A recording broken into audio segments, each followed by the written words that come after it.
I will now give a quick BPO report based on the task force for the reopening of BPOs that the Most Honorable Prime Minister established back in April 2020.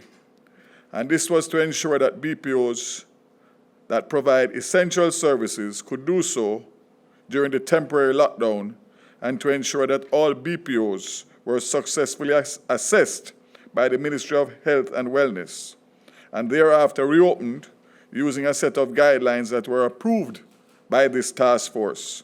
The guidelines were approved by the task force on May 14th, and thereafter provided to the health inspectors across the island who have been conducting inspections using the following instruments.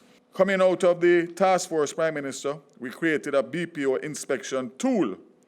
This has been specially prepared in relation to the COVID-19 pandemic. It seeks to ensure that the conditions are put in place to minimize the risk of transmission in these entities.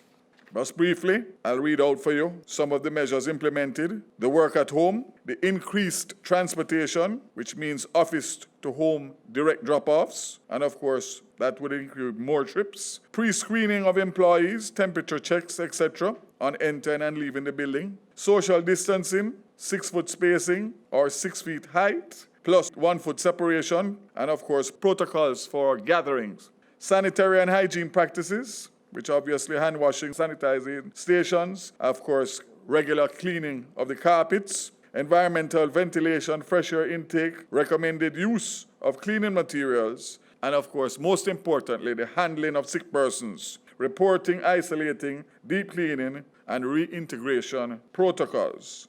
Second, Prime Minister, was a public health institutional form. This is a tool used to assess the general public health conditions existing in the facility.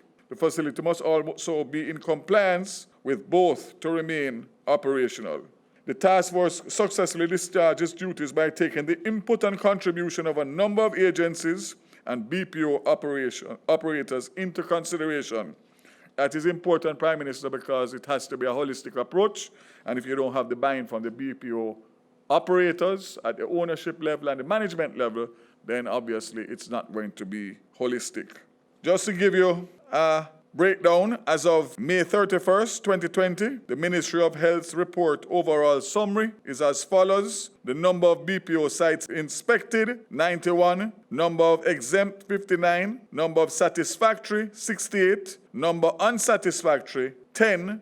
And let me just say that those are smaller BPO operators which are still working to meet the new protocols. And out of those 10, Prime Minister, it's about 1,000 workers. And last but not least, of course, based on COVID, we have 13 that were closed voluntarily. So the non-essential workers began returning to work on May 8th, 2020, and will continue during the course of the next 3 months as sites are reopened. In December 2019, we had approximately 43,000 employees in the BPO sector.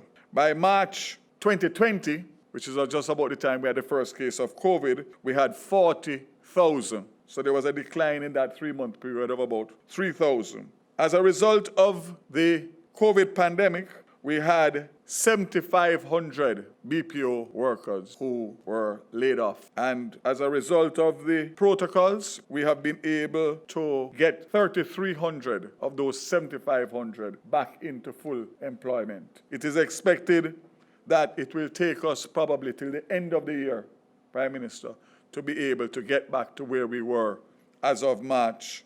So as of right now, we have about 35,000 persons employed, and the loss of revenue during the pandemic has been about 42 million United States dollars. So, ladies and gentlemen, you can see the impact of this industry and the reasons why we had to do what we did in the interest of making sure that our Jamaicans were safe